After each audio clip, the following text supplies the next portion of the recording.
Benchmark sustained gains with the Nifty holding firm above the 25,200 mark and broader indices moving in tandem even as small caps outperform. Oil and gas stocks are on fire with metals lending support. Pharma and FMCG are under pressure. Asian Paints sinks after management rules out near-term price hikes and flags muted retail demand. Brokerages have also turned cautious, with most reiterating their sell stance, citing weak demand, mixed drag, and rising competitive intensity. Multiple target cuts point to continued pressure on near-term growth. On the flip side, brokerages stay bullish on Tata Consumer with targets raised on expectations of a strong EPS recovery helped by fee, price hikes, business scale-up and lower interest costs. The stock is under pressure. Marico posted strong revenue growth but saw margin pressure due to higher ad spends even as India volumes improved. Some more earnings then. Metro Brands posted a strong Q3 with double-digit revenue growth and a sharp jump in profits, aided by steady margin expansion. MCX shares surged 6% after reporting blockbuster earnings, driven by a sharp spike in trading volumes, especially in bullion. Maruti Suzuki is seen delivering strong Q3 growth on the back of robust volumes and higher average selling prices, even as margins stay under pressure. L&T is expected to post healthy earnings growth and drive Nifty profits, supported by infra execution and stable core margins.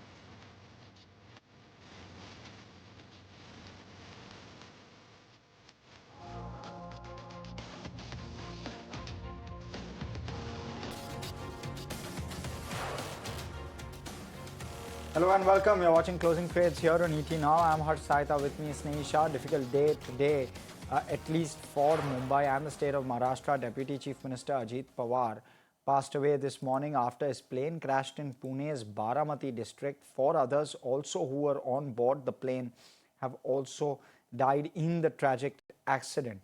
A 3-day mourning has been declared in the state. PM Modi took to social media to pay tribute to Ajit Pawar and called him a leader of the people who had strong grassroots connect. Of course, those visuals coming to you from the crash site this morning. We're joined by Mr. Niranjan Hiranandani, founder and chairman at Hiranandani Group, this afternoon. Mr. Hiranandani, very good afternoon to you. Let me first, and of course, you've been a doyen in the real estate space, and therefore your interactions with Mr. Pawar and the possibility of you having a good insight as to his contributions to the state of Maharashtra. Give us a sense of what that was, in your opinion, and what has Maharashtra lost as a leader? Thank you so much for inviting me. Mr. Ajit Pawar has been a great leader. He became an MLA, I believe, as early as 1991, and has a history of an excellent job and work done as an MLA, then as minister, and then as deputy chief minister of the state of Maharashtra, probably the longest period of being a deputy chief minister. Personally, I think a big loss. A great person who is not only a political leader, which he was, but also a great administrator. Not many people are aware about his speedy decision-making capability. He would be able to hear, listen, and decide on the spot and take decisions which would be passed on and got it implemented as fast as possible. I think administratively, I think he had a very great capacity to be able to carry people with him and be able to run record high situations in terms of what he could do. Maharashtra went through a tough period of finance, but he was able to do the balancing of the budgets and other things with great administrative finance, and obviously disappointing a lot of people because he couldn't have a lot of money for everybody, but still be able to take the leadership role and appreciated by one and all. So I think that is there. Politically, obviously, he had a separate role from Mr. Sharad Pawar, and the changes took place in 2023. But the family still stood together, though he had separate political ambitions. So that was the second. And the third, basically, was that the future in his hands in terms of development thought process was large.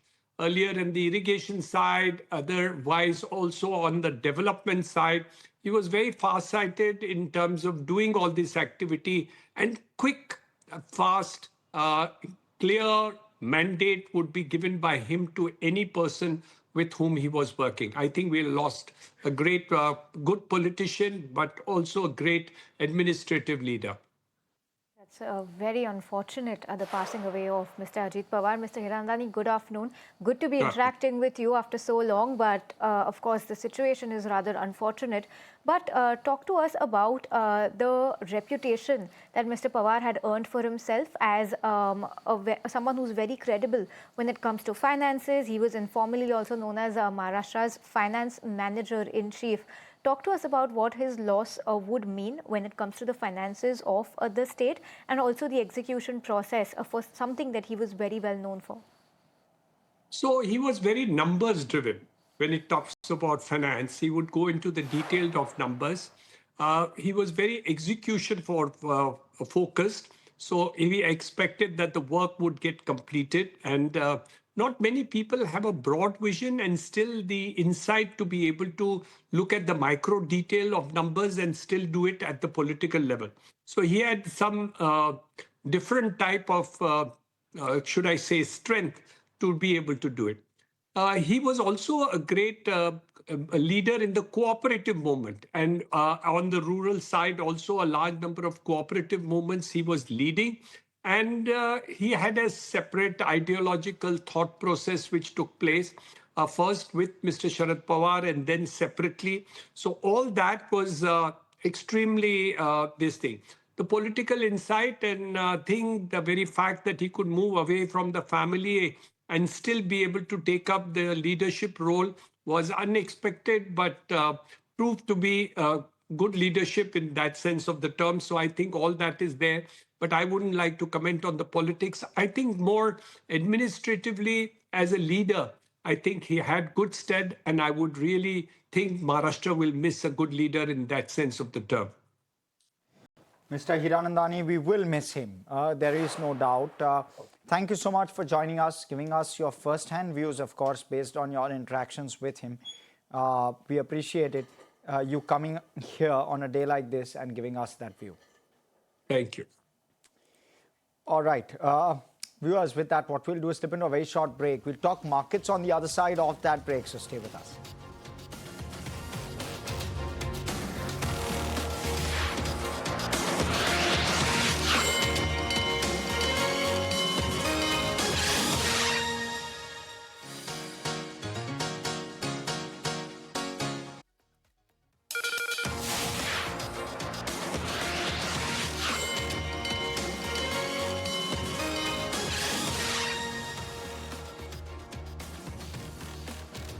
Okay, welcome back. The Nifty in the green and therefore in that sense a positive. Kunal, how are you looking at the move on the index today? Of course, we started off with some strength, some resilience, but we've given away all of those gains, mild gains, but given away nonetheless. So what do you make of the markets and the move today? Good afternoon. So I think mostly we expected 25,500 to be acting as a resistance of sort on the index, because I think we are now trying to grapple towards a range for the index. There's a very good part which is there in the markets today, and that's a drop in India VIX, which I believe is a surprise for me, frankly, because that explains that the movement on the indices, which you're seeing, maybe a 40-point up move or a 120-point up move for the Bank Nifty. This indicates that it's not just a point-wise up move, but the drop in India VIX probably gives in more confidence that this move could be sustainable for the indices. And then you look at the sector composition, etc. There have been so many stocks today which have shown signs of short covering, fresh long positions so far, building up for themselves. PSU stocks making a comeback, defense stocks making a roaring comeback for themselves, energy stocks, etc., which have been doing very well for themselves over the last couple of days. So I think all of that sector pattern makes the market a little bit more better. I think now the trade could be probably towards the bullish side, and expectations is that if the VIX remains at lower levels of 13.5 odd levels where it's trading right now, there could be a possibility that we may go into a retest of that 25,500 mark on the Nifty. Okay, Maruti's numbers flashing at the bottom of your screen. Looks like a miss right off the bat. I want to quickly take you through those numbers. The top line was expected around the 50,500 crore number. It's coming at 49,000 odd. So therefore, you have a wee bit of a miss there. The EBITDA number will obviously come on your screen, but the profit after tax number is quite a miss. You were expecting a number of around 4,415 crore. The number has come in at 3,794 crore, so sub 3,800 crore. You can see the stock taking a 5% knock on the back of that. So you're clearly seeing pressure. 49,900 crore is where the top line number was expected at. So it's around a 1% miss there. So not major in terms of top line, but the bottom line miss is large. So there has to be an EBITDA slip, very, very likely, which will come through on your screen, as a result of which you are seeing what you are seeing. Essentially, it's obviously a miss on both the top line as well as the bottom line. And it's a largish kind of a miss as well. So broadly, that's obviously the take. With regard to EBITDA, the number is around 5,500 crore. The number will come on your screen. It's around the 5,500 crore mark. And the expectation was that that number will come around the 5,800 crore. There you go. Okay. There seems to be an anomaly there. Let me quickly try and look at those numbers. It's around the 5,500 crore mark, the EBITDA number, versus the 5,850 crore number, which was getting penciled in on the EBITDA count. We'll quickly have a recount of that number and get back. But broadly, the revenue number largely in line. The EBITDA is a mild miss, and profitability is quite a miss versus what estimates seem to be suggesting. Kunal, on charts, how is Maruti looking? So I think Maruti still looks to be one of the stronger stocks from the auto pack. Yes, in the last 1 week, 10 days, the stock has gone through a decent correction. But then when I look at this in the context of the rally the stock had shown and the breakout from the 11,500 or 1,000 mark for Maruti, this could actually be a point where traders could look at a contra buy on the stock price. So indicators are now entering into the oversold territory for Maruti. The stock has come back towards a good retracement from the 17,000, 17,500 highs. So I think at current levels would go for a contra buy, 14,500 as a pivot point for the stock, and on the higher side would look out for 15,500 as a near-term target. So good time to buy into Yes. Maruti. Okay, so good time to buy into Maruti. Let's bring in Ashwin Patil of Ashwin Patil joining us, in fact, on the phone line of LKP Securities. Ashwin, how are you looking at the numbers of Maruti?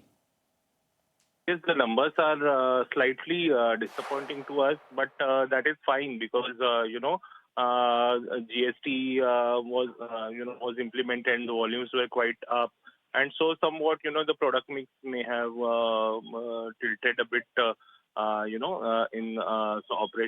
operating leverage was slightly negative, maybe like, but I think that also the launch of Grand Vitara was there, and that must have impacted somewhat the profitability. But going forward, I think the impact of GST will be felt in Q4 as well, and overall, the new launches and the strength that Maruti is showing, that their lower segment, the compact car and the entry segment has been showing some sort of good traction, which was actually a laggard for about 1.5 years, I would say.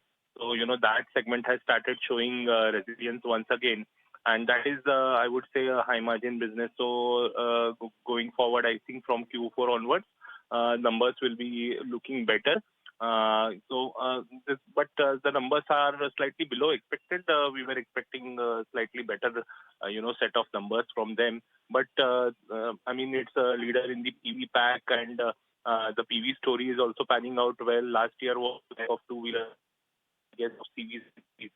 So definitely get a good benefit out of it. On and on, the numbers are slightly disappointing from my side. Yeah. Ashwin, there is a 600 crore labor code impact which has come through on Maruti's numbers. Correct. Talk to us about, if I were to exclude that, because your estimates would largely exclude the labor code impact, and the consensus Bloomberg estimate was around 4,500 crores, so it's still a miss. but the miss is far narrower if I remove the labor code number. So talk to us about what the differential is in terms of what's causing the differential in the PAT or the EBITDA, which are the two numbers which are key misses within the entire Maruti set of numbers which have come out. Talk to us about those two things in particular. You'll have to look into it much deeper because hardly I have got time to look and talk on your channel. But yes, definitely. I mean, if you consider the labor code, exclude that, then the numbers are quite in line with expectations. But labor code is definitely a one-time thing. I don't think that will come back in Q4. But we need to exclude that and look at the numbers, which are not that bad as such. But yes. Operating performance also is a slight miss, but it's not that as big as it is looking at this point in time because the labor code impact is included in it, and that is slightly higher than what it was expected. Look at the recovery in the stock price. Kunal told you to buy, viewers, and the stock has fully recovered. Ashwin, we leave it at that, of course, limited visibility with regard to the numbers, but we really appreciate you coming in at such short notice and giving us the view. Of course, that makes a lot of sense. And viewers, as we unpack those numbers, we'll get a better perspective as to what those numbers mean. And of course, the con call in the evening will give us a much better picture tomorrow morning as to what those numbers look like. But the stock price has recovered pretty much fully. It's that time of the show where we bring you and we discuss budget-related expectations. And as we run up to the Union Budget 2026, one of the key sectors that everyone's going to have their eye out on is defense. BEL came out with numbers as well, viewers. That's something to speak about, and we will talk about those numbers. Stock is doing really well in trade. But the defense sector's wish list, that is what we're going to focus on currently at this point. Higher capital outlays, faster execution, big ticket programs. Are they going to take off in a significant fashion? Is execution going to accelerate? And defense spending, is it expected to grow in double digits? Fresh reforms in the works and major projects likely to roll out from FY27. The industry is gearing up for a sustained growth cycle. Snehi joins in with what to expect. Well, yes, one of the major sectors to watch out for during the Union Budget announcement is going to be defense. And here's largely what the street is expecting or what the defense industry budget wish list is. First, defense capital outlay is expected to grow in double digits on a year-on-year basis. New reforms are likely to support the faster execution and programmed rollouts. And more importantly, large defense programs in the pipeline are expected to materialize in FY27. So significant funding for that is also going to be required to be seen in the Union Budget. If you take a look at what the historic allocation trend has been for the defense space, it's significantly gone up incrementally with a very large or a very sharp jump coming in FY23 compared to FY22. Moreover, if you take a look at the FY26 versus the FY25 figure, there's been an increase of 9.5% on a year-on-year basis. So that was a significant jump as well. Moving away from that, if you take a look at the allocation towards defense as a percentage of the total budget, as of now, it's at 13.45% of the entire budget. These are the latest figures. And this, of course, is the highest among all the ministries. So defense gets the highest allocation in the Union Budget. If you take a look at the FY26 defense breakup, how the budget allocation was utilized, 26% towards defense services, 46% towards armed forces, 24% towards defense pensions, and 4% towards civil organizations.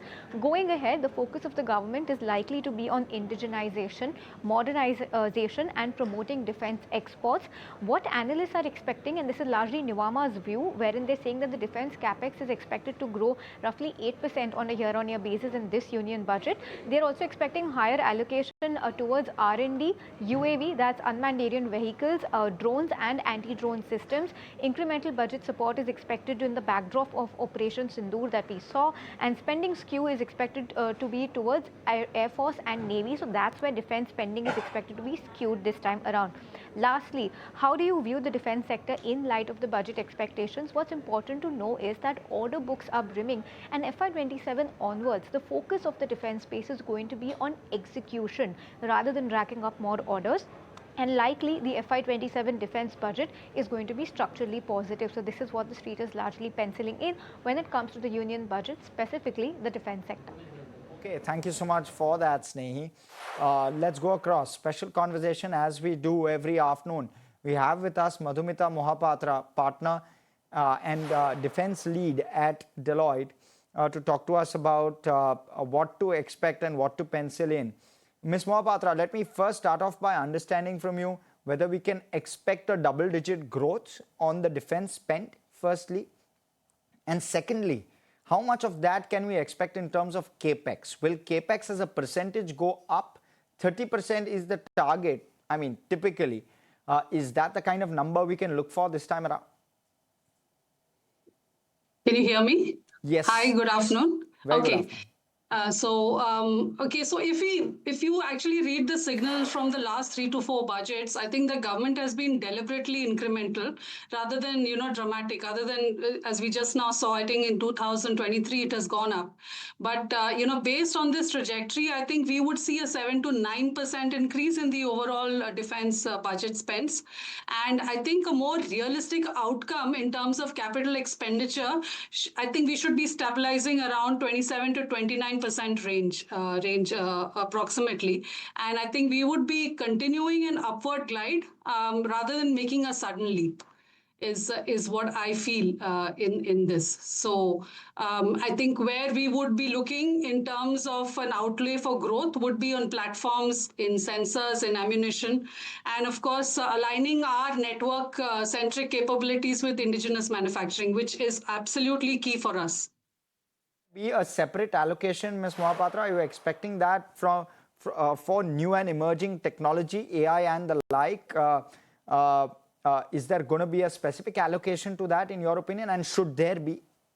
No, so I think the real shift that is needed in this budget is not a large standalone AI or a drone fund, but actually we should re-architect the entire defense spending to treat all these emerging technologies, as you know, which has become so important, as core war fighting enablers rather than some experimental add-ons.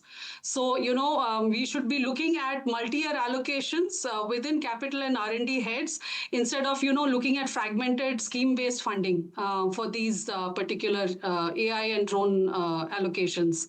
And of course, there is a larger discussion around cyber spend. So in terms of cyber spend, it cannot now be treated as, as a head which is buried within IT or communication budgets. We have to look at a distinct cyber capability head, I would think. Okay, that makes sense. What specific reforms would you expect to see, or would you want to see, if I can call it that, to shorten the time frame for approval processes and procurement processes to ensure that actual delivery and impact happens far quicker than what we've been seeing on ground? So I think that is a challenge that we've always been looking at in terms of procurement life cycles. Currently, where we stand, I think India's defense procurements challenge is no longer about, those protracted approvals, but it is about the time to delivery. I think we have to look at how we shift from one-off approvals to program-based clearances. We should definitely do away with, sequential decision bottlenecks, which are actually, focused on, delaying the timelines for procurement. I think we should also defocus on rewriting procurement manuals for sure. And we should be looking at outcome-driven contracts. We should be looking at program-based clearances. We should be looking at parallel trials, which speeden up, simulating and testing of equipment, and then looking at time and tried tested, vendor authenticity and credentials in order to ensure vendor accountability to translate these into definitely less challenging statuses for procurements. Seeing better traction from an indigenization standpoint, from a India self-dependency kind of standpoint, and do you believe that we're moving in the right direction in terms of the pace as well as the direction? See, I think we are moving. We are definitely on the path of encouraging manufacturing, or from tier one, tier two, tier three. Actually, tier two and tier three vendors for sure. But how can we actually ensure that it is translating into something which is, strategic in terms of dealing with our indigenization priorities? It would be only if we shift our policy from not only encouraging manufacturing capabilities, but to de-risk investments. We are dealing with smaller tier two and tier three players. I think private players will only invest at scale when the demand is predictable and the execution risk is shared. So for an MSME, what will matter is to ensure that their export facilitations, their faster payment cycles. So unless we actually look at all of those and give them a long-term visibility in terms of multi-year orders, we will not be really putting them on the progressive path by encouraging manufacturing. We have to de-risk investments, and we have to ensure that MSMEs and tier two and tier three players are given a faster, execution capabilities in terms of de-risking investments as well. And measures to boost exports. So one is, of course, becoming self-sufficient ourselves, but thereafter it will be about serving the world as well. How close or far are we from doing that, in your opinion, and what policy measures should be taken to kind of boost that? What are the on-ground practical difficulties which need to get overcome to kind of give Indian MSMEs that boost? So we saw the India-EU trade deal yesterday. Yes. I know that this does not immediately transform defense industrial cooperation overnight, but I think what we have done is by in taking forward these kind of trade deals, we are ensuring that we are reducing cost inputs for defense manufacturing, and we are altering revenue assumptions in the way the union budget will need to account for over the next several fiscal cycles. So how would we help is that, if we want to become a global hub, we have to hinge on reliability and predictability, not just price competitiveness. And we have to have the government backing the financing. We have to make sure that we are supporting, through the entire cycle, and especially at the deal closure stage. So I think to ensure in competitive markets, we are becoming a global hub. These kind of, reforms will definitely help. Ms. Mohapatra, it's been a great chatting with you. Thank you so much for coming in, giving us that outlook with regard to what to expect from the union budget for the defense sector in particular. It's a large sector, and it's going to be something that a lot of market participants also focus on. So thank you for coming in and having that chat with us. Thank you so much. Let's also look at BEL's numbers, because they are standout, 20% plus across the board in terms of the numbers themselves. If you look at what the stock price is up to, probably it's calmed down after the kind of, okay, it's not. It's 9% higher now. So BEL has really flown in terms of the stock price move.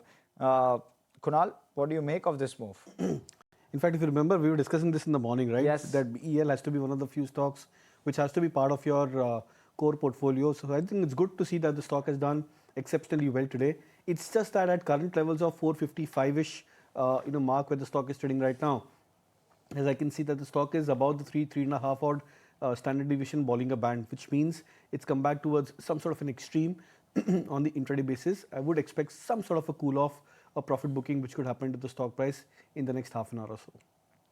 Okay, I'll discuss those BEL numbers on the other side of this break.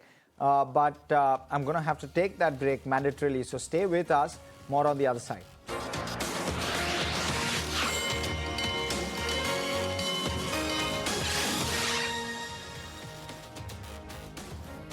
Now you can see the spike on the BEL stock. We've spoken about that. The numbers were a firm beat. 6,500 crore was where the top line was expected to come in at. It's come in at a very, very solid 7,150 crore in terms of the top line. So it's a 10%, near 10% beat on the top line itself. EBITDA came in at 2127 crore versus the 17 or nearly 1800 crore, which was penciled in by the 7 analysts tracking the stock. And the profit after tax number has come in at 1780 crore versus the 1400 crore really that was penciled in. So very, very strong numbers, and you can see that the stock price has absolutely flown on the back of those numbers. So BEL delivering a firm beat with regard to the numbers. Kunal saying it has to be part of your long-term portfolio. So of course the 8.5% move now. Kunal, today is it a good time to add? Would you wait for probably a bit of a cool off, because this is event based as well? I think if someone would have listened in the morning, then of course he would have been at an advantage. But I think at current levels, I would not, I would just wait for the prices to cool off a little bit from current levels. I think closer to that 435, 440 range could be a good price point for someone who's looking at a buy. But one thing is, it looks more like a high probability zone over here. The stock has broken out after huge amount of consolidation. What we are seeing on the monthly charts is more like a bullish pennant formation being broken for BEL. That augurs very well for the stock going into long term. So mild dips from current levels is where one should start in case if someone would have missed out the bus earlier. Okay, so that's the take coming in from Kunal with regard to a BEL 8.5% higher. We'll see how that closes over the next 45 minutes odd of trade. But after posting their Q3 results, we caught up with Ramdev Agarwal to get the fine print from Motilal Oswal along with market sentiments currently. So it's going to be a great conversation, right? Let's listen in to a slice of that conversation, both on Motilal Oswal's numbers, stock up 8.5%, as well as obviously what he makes of the markets now. Broking has come down at our end also. Broking profitability has come down remarkably, but because of other than broking, like institutional broking, your iBanking, private equity this time has contributed significantly, because now the lot of funds which are going to mature in 2030, 2032, they have come up with the carry, and the carry accounting has started on an accrual basis from this quarter. So that is contributing to another 50-55 crores kind of profit. So all in all, non-broking profitability, particularly from iBanking, private equity, and AMC, they have contributed large amount of profits, and to record to have a profit of 611 crores against last year's, which is about 16% higher. So that has been quite a remarkable thing in this quarter. How have you been able to ring fence yourself against the regulatory uncertainty which has come in the broking business with respect to F&O trading, the kind of restrictions which have come in over the last 12 months? Is the broking business now ring fenced fully in terms of any kind of such headwinds coming in from the market? Yeah, so the after a long kind of a tailwind, the regulators, they woke up, and last year they put a lot of restrictions, and almost which had become a daily expiry has become now monthly expiry. So obviously there is an impact in the number of contracts you issue, and even the momentum of the market is broken to some extent because of that. So now it's a full 12 months. So I think November 18 was last year which had happened. So November is gone in this quarter. So my sense is this is now the whole story is behind. Now year on year, if you look at the March quarter, I think even broking will grow, which has not grown till say December quarter. Now in March quarter, I would think that broking will definitely grow over last year's Q4. So yes, regulatory headwind is over, and I don't think regulator is likely to do anything significant in near term in terms of further tightening the F&O and other things. So I would think that now the mood is more positive, and regulatory, I would say to some extent maybe even tailwind would be ahead, and capital markets are now at the center of political attention also. So I would think this budget is going to be a little more favorable for capital market than, but even if there is no budgetary provision on this, I would think that starting Q4 of this year, like Jan, Feb, March, I think we'll see capital markets again growing at whatever 25-30%, which has been set in last 5-6 years. Your two other segments, asset management and private equity has performed well in this quarter for you. How is the scale up happening in those two segments? Yeah. So coming back to private equity, I think we are doing a lot of stuff there. We raised the fifth equity fund of almost like $1 billion. That is 8,000 crores now. Rupee itself is devalued to 90, but so it will be more like 900 million. So that fund is closed, and then we are now raising private equity of a few thousand crores. Let's see how much we are able to raise. So the alternative side, there is a good progress that is in private equity. In public equity, in mutual fund side, I think we are the fastest growing AMC at about 30-40% kind of a growth. So now AUM is standing at about 170,000 crores, which is almost 40-45% ahead of last year's number. So clearly, these asset management side, both of them, private and public, both have done very well. And same way, even the wealth management is scaling up. So this wealth and asset management, that has been the main contributor to the profit growth this year. The wealth management growth has been sluggish this quarter. Is it mainly because of the market? Yeah, one is the mark to market, because the assets under management, that also is reflected, because ours is a lot more equity focused wealth management. So when the markets don't do well, or markets go down by 5-7%, 10%, the AUM under management in wealth also suffers. So I think that has slowed down in this quarter. How do you plan to de-risk that? Are you planning to bring in more segments which are non-equity linked as well to ensure that you are able to de-risk yourself as a business? No, I must say equity, I think the business of equity is very exotic, and it is exploding, because as the participation in terms of demat is increasing from 40 million to 215 million, and still we are getting 3 million every month. So I think there's a lot of juice in this pie. Market will expand, will keep expanding, and my sense is that we are headed for 500 million customers by 2032-33. So it's a relentless expansion of equity markets, and that is also going to give a lot of energy to the real economy. So I think the true wealth is being created in stock market, and again, what wealth is being created, that is being managed through wealth management, asset management, and all. So it's a very interesting business, and so around equity, I would say. But debt side, our exposure is very limited. We are trying to do some mezzanine debt, or this thing, performing credit. That's what we want to do, and that we want to do in a fund format, so that when you lend, you're not lending out of the balance sheet. You are lending out of the fund. So there is no risk to the balance sheet per se.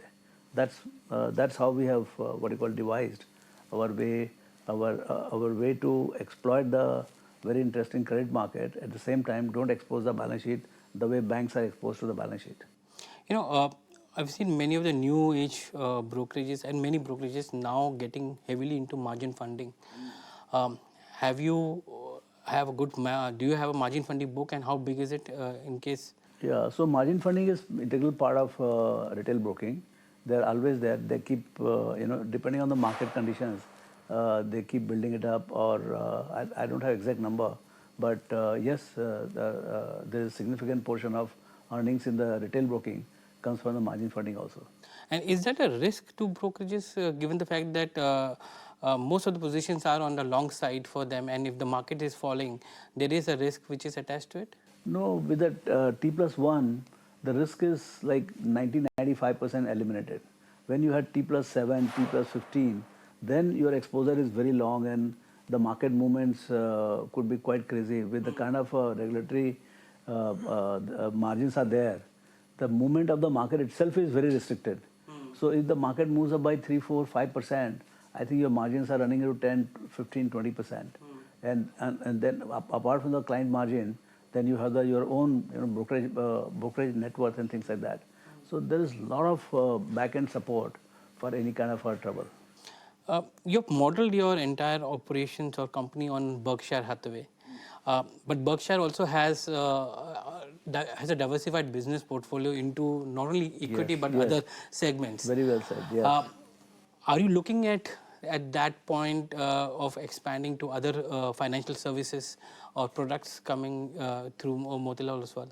No, we are not looking. See, Berkshire Hathaway we are saying because of one simple thing, that it is made up of two parts of the business. One is the operating business, and second is the treasury business. So we have operating business into the stock market. They don't have that much broking. They're mainly insurance. Berkshire Hathaway is more about insurance, and then other incidental businesses are there like railway and those things they have bought. But basically it is started with the insurance money. Ours is capital market. So we will keep building operating business through the capital market, and of that 20-25% will distribute, and rest all will put into the treasury. And treasury itself becomes the center of the corporate management. And hence there will be a lot of focus on the treasury. We earn about 17 to 18% on our treasury. Of course, it is unlevered. If we lever it up, maybe it will go to 25%. But treasury per se is not levered, and we earn about 18% on our equity exposure in the treasury. And we earn about 50% on the operating profit on the operating side. So the blend of that gives us about 25-27% ROE. That's how we have designed the machine, so that this is a company where we are trying to, I mean, in last 10 years, if you see the screener, our top line growth has been upwards of 25%. Yeah. Our ROE has been consistently at 25%. Yeah. So that has been kind of a thought through, and we think that we can now, with the new advent of the capital market, growth in the capital market, growing at 25% across 6 subsidiaries of capital market in terms of operations should be possible, and that has a very high ROE. So our book value growth will be upwards of 20%, 22, 23%. That's how the value creation. See, in the stock market, at the company level, value creation happens at a very sequential pace. Right. We cannot double or triple the, kind of wealth, whether earnings or assets. But stock prices can move up by 10% up or 10% down. So there is the value creation in the company is at a sequential pace. I would say we are trying to do it at 25% compounded, but the stock market recognizes it with a lead or lag. So that's why you see a lot of fluctuation. But I think this 25% growth, 25% ROE looks to be doable in near future. No, you've been growing consistently at 25% for multiple quarters now. When you look at as an investment person across these sectors, are you seeing earnings growth coming back? Because I'm asking this because you have equity exposure which is linked to earnings, and earnings growth back for India Inc.? Yes, I mean, I think what we are seeing in early stage of 40, 50 companies which have come out with a result, there's not a very big surprise anywhere. But today morning I was seeing Tata Consumer, Marico. I mean, these are companies which never used to talk about 15-20% kind of earnings growth. So that is coming post GST too, and that too only for 1.5 months. So my sense is banks you have seen, all the banks have been doing very well. So I think there is an earnings revival, and if you see even authorities are quite cognizant of the fact that nominal GDP growth has come down to 8%, 8.5%, which is not supportive of corporate activity. I mean, at 8.5%, I don't think you can see a massive build-up of the corporate activity in terms of 10, 12%, 15% growth. So for that, you need a nominal GDP growth of about 10, 11%. And that also will support the tax collection. So my sense is now credit growth is at about 14.5%. Yeah. And so that has started in last quarter. I would think that it will pick up fully in Jan, Feb, March. So let's see what Maruti declares, and I would think that the demand for all kinds of autos, two-wheeler, three-wheeler, tractors, will be absolutely at peak if you see January number, which will come on first. So we are, I mean, from banks and then auto, consumer, slowly it will start spreading. So I would think that we are looking at growing earnings in the near future. Inflation is still somewhat away in the horizon. So I think we are in good time. Finally, a question on what is the kind of diversification or new product lineup that you are getting from the house of Motilal? Is there a plan that you have for the next 12 months, new areas or within the equity, because your forte is equity. Yes, yes. So within the equity, are you looking at newer areas, newer alternatives which are coming in? Yeah, within businesses, of course, they will keep launching products. I mean, every business, whether it is asset management, wealth, private equity, but all six of them, they will have slew of products coming through. So there will be tens of products if you add up fully. But as a new stream of business, as I said, performing credit, real credit is been seeded right now. See, I mean, every 2-3 years, we keep seeding one business, and one business could be very large. I mean, this private credit is a very large business worldwide. And I mean, it all depends on our competence. And so they can be bigger than the company itself. So every business in Motilal Oswal, if it reaches the potential, has potential to become as big as the whole company itself. So I think there is a lot of growth ahead for the country, for the markets, and for Motilal Oswal, because it's the largest capital market company. So I see a lot of growth, but and if you see, when you see the scale change in last 10-15 years, it is very difficult to visualize what will happen in next 15 years, because 15 years back we were 100-200 crores profit company. Today we talk about almost 10x profit, 2,500 crores kind of thing. I mean, to say that in next 10 years or 15 years we will grow at the same pace or be even faster, I'm always optimist. I would think that the future is brighter than what we have seen in recent years. But last 5 years has been a very good journey for capital market.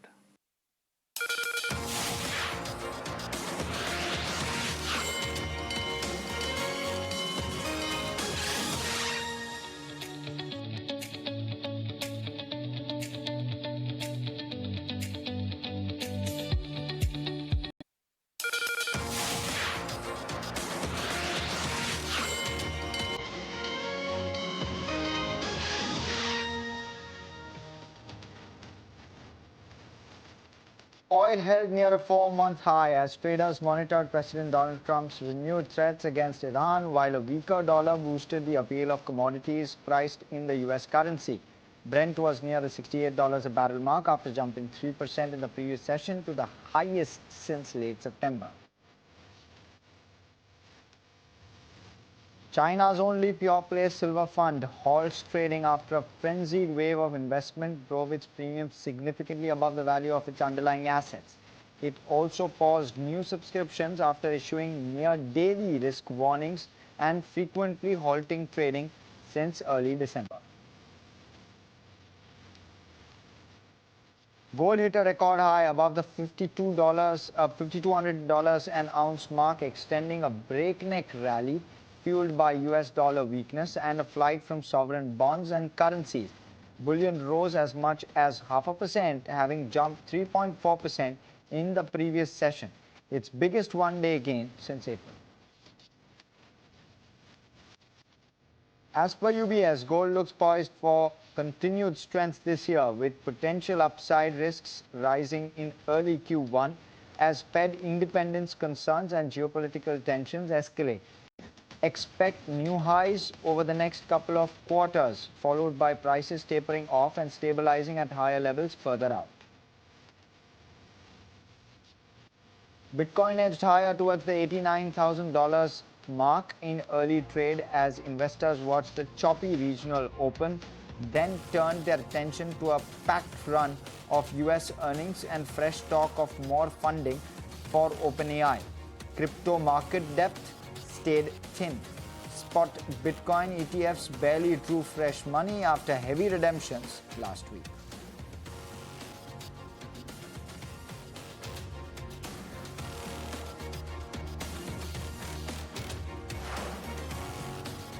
Well, amidst choppiness today, we're managing to inch up a little bit further in the dying minutes of trade, or rather the last lap of today's trading session.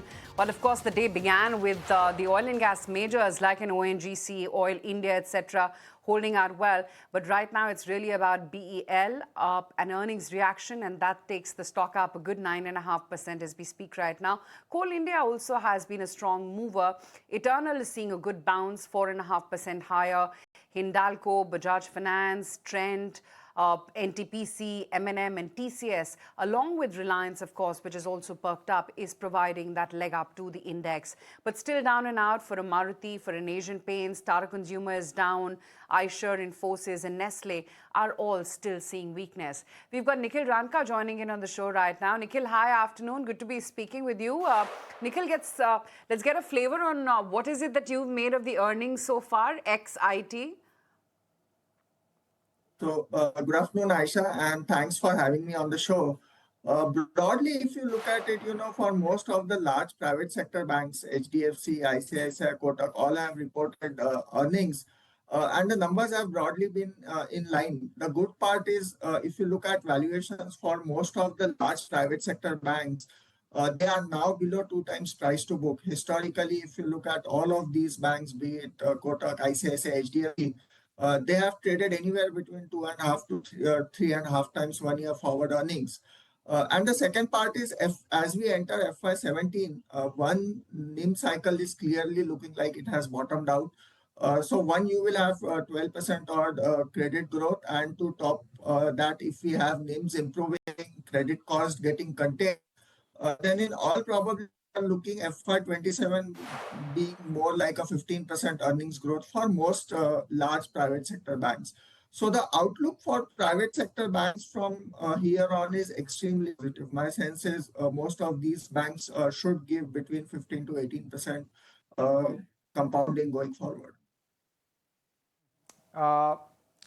Nikhil, how should one look at the performance of some of the defense players that are coming out with numbers? BEL, for example, what a fabulous set of numbers. You believe that some of these numbers, this 20% kind of growth across the board, sustainable? So the order book is extremely healthy for some of the defense companies. Just for example, if you look at BEL, you have almost 2x to 3x visibility of revenues. The current order backlog is 2x, 3x of what they annually do in terms of revenues. And everybody is looking forward to what the defense spending number would be in the budget. We are currently penciling in a 10% growth in the defense budget when the budget gets announced on Sunday. So that to a large extent is keeping the stocks pepped up. My sense is the valuations for most of the names are anywhere between 35 to 40 times now. So the scope for incremental P multiples to re-rate from here on looks limited to me. However, if the sort of earnings continues to grow at 15-17%, then broadly investors can look at that sort of returns from these levels. But multiple re-rating from here looks difficult. Right. Nikhil, stay with us. Some important news coming in. And HAL, that's the one stock which is in focus again on a tear as we speak right now. In fact, the HAL CMD is indicating that they're soon going to be getting into the civil space as well. My colleague Samir caught up with the MD. Let's listen in.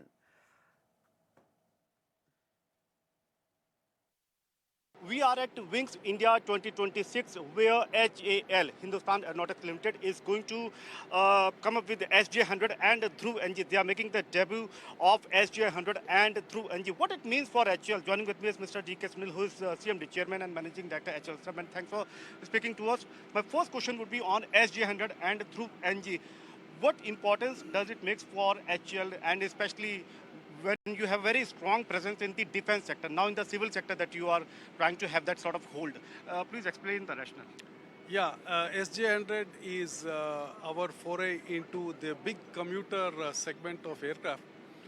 HAL as a strategy has been pursuing that we need to diversify and have a bigger share of civil in our portfolio. Okay. We are almost 97% military.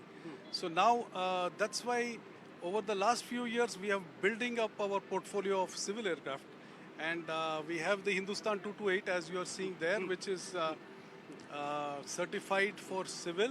We have already delivered 2 of them to Guyana, and we have recently signed a contract for 2 more. Okay. So our presence in South America will increase with that. Okay. The Dhruv NG is right now under DGCA certification. Okay. And we expect our first customer, today we will be signing the contract with Pawar Limited. We'll be delivering 10 helicopters to them, the Dhruv NG. Okay. They will be operating it for ONGC for the offshore platforms, transfer of people and men and material. So that is our second play on the helicopter front. And of course, this is our biggest play in the future, where we will bring a commuter aircraft, we will manufacture it.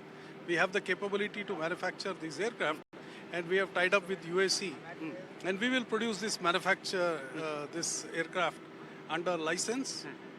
We will be doing a initial SKD, CKD manufacture, and later we will be doing the whole manufacture within the country. So we expect in about 3 years, we will be able to roll out the aircraft. Now, talking about the SG100 part, before coming to this one, the aircraft that you are looking to supply to ONGC, the agreement that you are going to sign, 10 such helicopters, any timeline that you have set in? This financial year, all the 10 will be delivered. We are going to, the certification is going on. By March, we should be able to complete. This already are built for this. If you see, this is having Pawar Hans colors. This is already ready. And this is the second day. And this will be delivered after the certification is done. So the 10 aircraft will be delivered in this financial year, that is 26-27, agle financial year, 26-27 to Pawar Hans Limited. And when we talk about SG100 part, what we are also saying that the commercial or the business jet is also on the display part. So what sort of roadmap that you are looking in? See, this is the focus, as we said. If you can see inside, this is the 103-seater civil commuter, which you can see. It's a very comfortable aircraft, excellent seating, and a very good space on the top. You can see it's a luggage section. It's a very modern aircraft, and already 190 of them are flying. So it's a very fuel efficient aircraft, a very good range, and it will be an ideal fit for the short commute distance in the India for about 103 passengers. It's got an endurance of 6 hours, can fly 3,500 kilometers. So it will fit very well in between the metros. We would not like to, perhaps the Udan Yojana could be one of the ideal position where you want to get. Exactly. Where and the government of India is also very much interested in promoting manufacture of civil aircraft in the country. Absolutely. So we have also been in touch with the Civil Aviation Ministry, and they have assured us that they will help us in terms of assistance in whatever way to see that this is viable and it will become a mainstay in the country.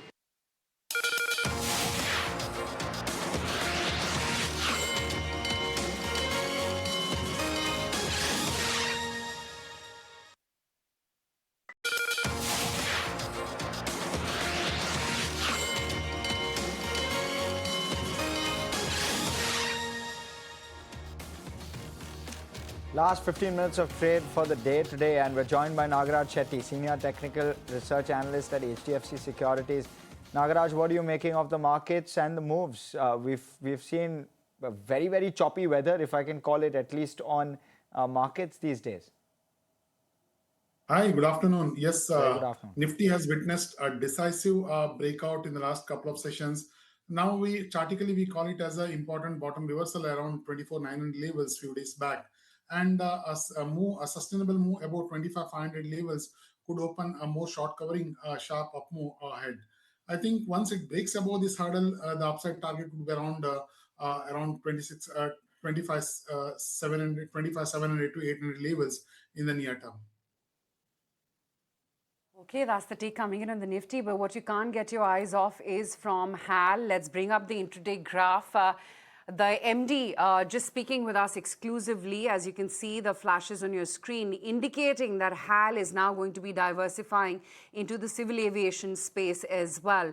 That, of course, is one of the comments coming in from HAL, and that was enough to excite the markets, holding up 6.5% as we speak. Right now, the SJ100 foray in the commuter aircraft into civil aviation space, the fact that they have a 90% portfolio in defense, and now they're looking at diversification into the civil aviation space as well. That's HAL currently at 46.27 as we speak. Also, they spoke about Dhruv NG helicopter, which is being developed by HAL.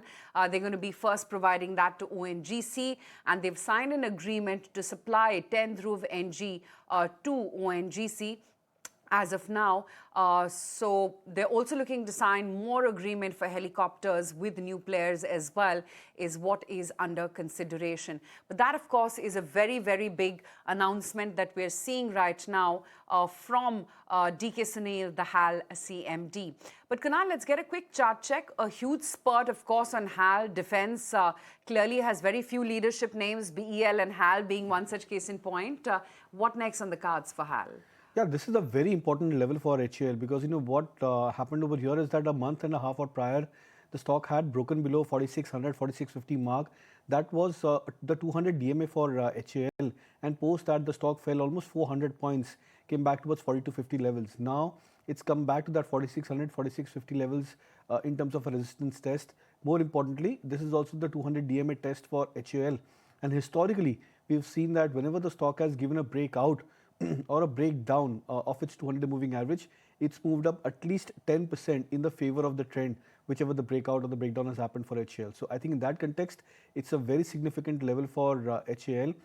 My assumption is that if in case the stock sees even a follow through up move, say in the next couple of days, you might expect the stock to clock back the previous swing highs of 5,000, 5,200 also, potentially in the next 1 to 2 months. Okay, that's on HAL, of course, but FMCG major, ITC, all set to come out with their Q3 earnings. Street is expecting a rise in top line, but Pat is expected to see a bit of a slip. Snehi here to tell us what to expect. Well, yeah, so when it comes to ITC's quarter 3, we're largely penciling in a decent quarter. Not too much excitement, but not too bad either on the flip side. If you take a look at the numbers, what we're penciling in on the standalone year-on-year basis is that revenue is estimated to go up by 7.2%. EBITDA is expected to go up by almost 7.5% or slightly more than that. Net profit, let's talk about this. 5,200 crores is where we're expecting to see this amount compared to 5,600 crores this time last year. So it's a cut of about 8%, and this is largely expected due to the effect of other income on PAT in the base quarter. That elevated the PAT last year, which is why this time we could see a little bit of a base effect on the negative side playing out. Margins are expected to be absolutely flat around that 34.2% mark. Overall, ITC's like-for-like growth is seen at roughly 8.5%. Let's talk about segments. Cigarette volume growth is seen up 6%, absolutely flat on a year-on-year basis. Sales are seen up 6.5%. Cigarette EBIT is expected to grow at a roughly 5% trajectory, and EBIT margin are expected to decline due to high cost of the leaf tobacco, which is the input good for cigarettes. On the FMCG front, revenue is seen up 9%, EBIT margins are seen at 7.5%, agri revenue is expected to jump 15% with EBIT margin at 5%, and for paper boards, the revenue is expected to be around 7% with EBIT margin at 9.25%. Lastly, what's going to be important to track when the numbers do come out is going to be the impact of the excise duty announcement that we've seen very recently coming in from the government. So that, any commentary on that note would be good to see. Synergies from the acquisition of the Aditya Birla Real Estate's paper business that was announced very recently. So that impact on ITC's financials is going to be key to watch. Along with that, cigarette volumes, raw material trends, agri-business outlook are going to be key factors to watch out for. Overall, penciling in a decent quarter for ITC for quarter 3. Thank you so much for that, Snehi. Nikhil, let me come to you. We've spoken about defense. I'll come back to defense, in fact, with you with regard to HAL. But ITC in particular, we've seen a bit of a correction on the stock price. Good time to nibble in, or would you stay away? So, Harsh, the problem with ITC is not the near-term earnings. If you look at the change in taxation that was proposed 15 days back, in order to offset the increase in excise duty, you need almost a 28 to 30% hike at the portfolio level. Now, one thing is very, very clear that if you take a 25 to 30% hike at the portfolio level, for the next 2 years, volume growth will be extremely difficult. In the first year, you can have anywhere from 8 to 10% volume decline and probably a flat number next year. So the stock might look cheap at 20 times FY28 earnings. So we are at close to 17.5 rupee EPS for ITC. But you have a flat EPS trajectory unless some tweaks happens on the taxation in the budget. And therefore, the street will not get excited. You could have 5% moves here and there, but you cannot have a 20% move unless we get some relief on taxation from the government for tobacco. Right, okay, that's coming in on ITC right now. Just looking at the other buzzers, BEL, of course, has had a fabulous show after its earnings. 9.5% is the spurt. The stock is now sitting on. ONGC has moved up quite smartly. You've got a Coal India also, which is also looking very, very good. As a cluster, though, Kunal, does it seem like PSUs and ex-banks are the ones making a comeback? Your ONGC, Coal India, NTPC, in spurts, I think even PFC, REC are not looking bad. I think that's a trade for the day today so far, because you've seen so many stocks getting to a breakout. This is a very strong breakout for many of these names. You don't see stocks like ONGC, Coal India moving up 5%, 7%, 10% on a single day. And that too, I think, given the way the markets have been, that generally happens when you see, when the market whiffs, gets a whiff of any kind of a new trend in the making. So I think in that sense, this could be a very strong indication that many of these stocks are coming out of hibernation of sorts, 3 quarters, 4 quarters over the last calendar year 2025, where the stock had been absolutely sideways into a tight range.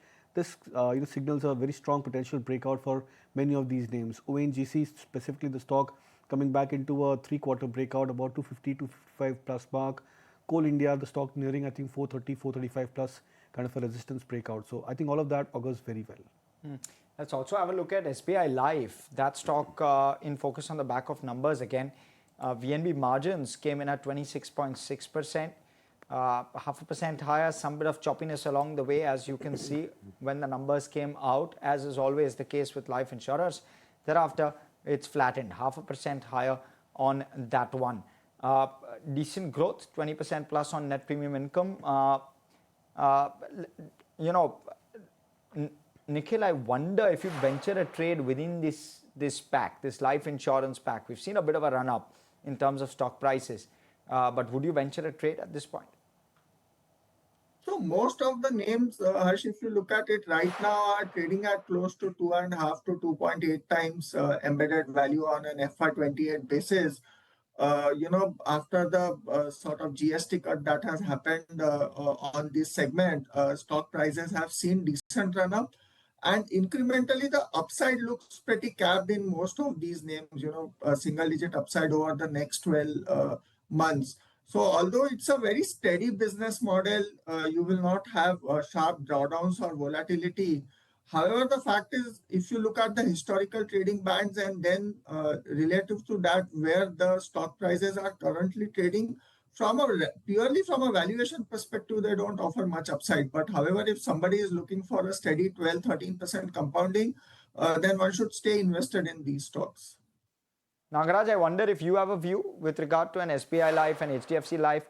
What's the forward thinking, kind of range that we can expect these stocks to play in? Yes, for HDFC Life, I won't be able to comment due to compliance, but certainly SBI Life, the chart remains positive, though it has showed some volatility at the higher levels. If you look at last 4-5 months, the stock price has been in a constant uptrend.